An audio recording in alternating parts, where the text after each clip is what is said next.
অপর্ণার টুকিটাকি রান্নায় আপনাদের সকলকেই স্বাগত। আজকে এসেছি আমি একটা সুন্দর পেটাই পরোটার রেসিপি নিয়ে, একদম ঘরোয়া উপকরণে আর একদম সোজাভাবে বানাবো, যাতে মানে সহজেই আপনারাও বানাতে পারবেন। আর তাহলে সাথে থাকুন, পাশে থাকুন, দেখতে থাকুন আমি কেমন করে বানাচ্ছি। একদম নরম তুলতুলে, দেখুন নরম তুলতুলে একদম পেটাই পরোটা। তাহলে আসুন বন্ধুরা, দেখে নিয়ে আমি কেমন করে বানাচ্ছি।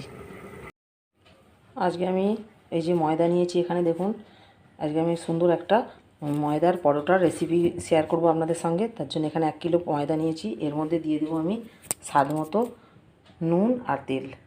দেখুন বন্ধুরা, নুন আর তেল দিয়ে দিয়েছি। এবার তেলটার সঙ্গে ভালো করে ময়দাটাকে ভালো করে মিশিয়ে নেব।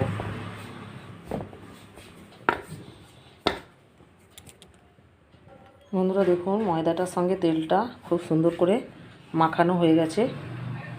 এরকম এটা ভেঙে যাচ্ছে না, এরকম আটকে যাচ্ছে, তার মানে সুন্দর করে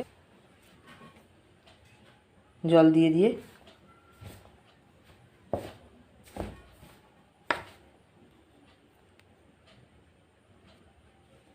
এবার আমি এটাকে জল দিয়ে মাখিয়ে নেব।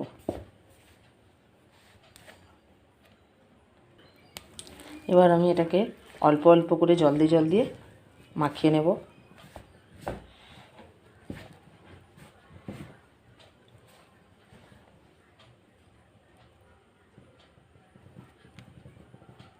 বন্ধুরা দেখুন, ময়দাটা একদম মাখানো হয়ে গেছে। এবার উপর দিয়ে আমি একটু তেল দিয়ে দিলাম।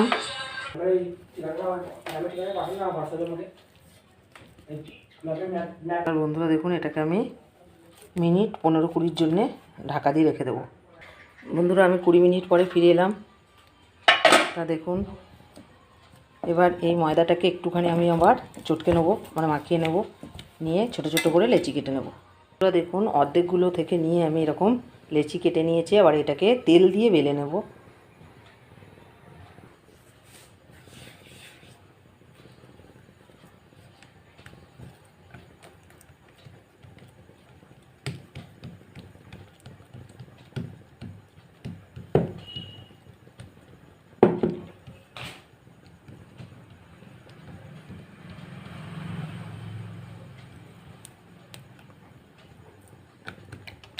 এবার বেলে নেব এটাকে। দেখুন বেলাটা হয়ে গেছে।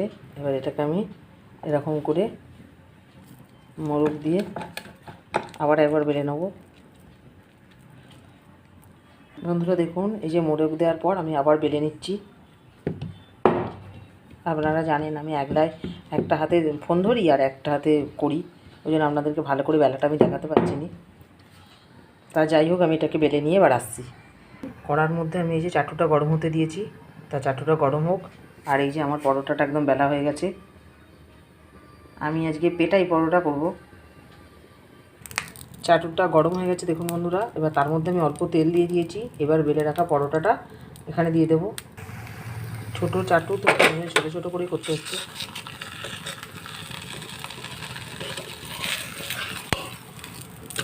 এবার উল্টে পাল্টে ভালো করে ভেজে নেব। এটা হতে হতে আমি আবার একটা বেলে নিচ্ছি, বেলে রেডি করে নিচ্ছি।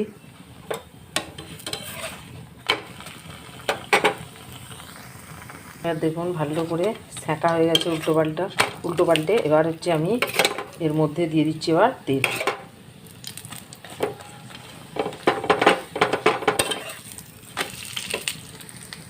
তাই এটা আমার পরোটাটা রেডি হয়ে গেছে, এটা নামিয়ে নেব। আর এই যে একটা বেলা রেডি হয়ে আছে, এটাকে আবার সেঁকে নেব এখানে। এই পরোটাটাকে আমি মুড়িয়ে দিয়ে একটুখানি এটা দিয়ে একটু পিটে নেব।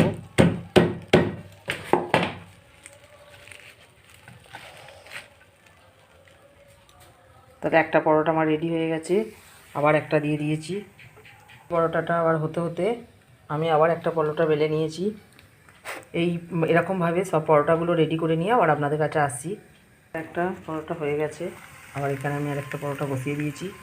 এটাকেও আমি একইভাবে পিটে নেব। আবার একটা পরোটা হয়ে গেছে, এবার উপর থেকে আমি তেল দিয়ে দিচ্ছি।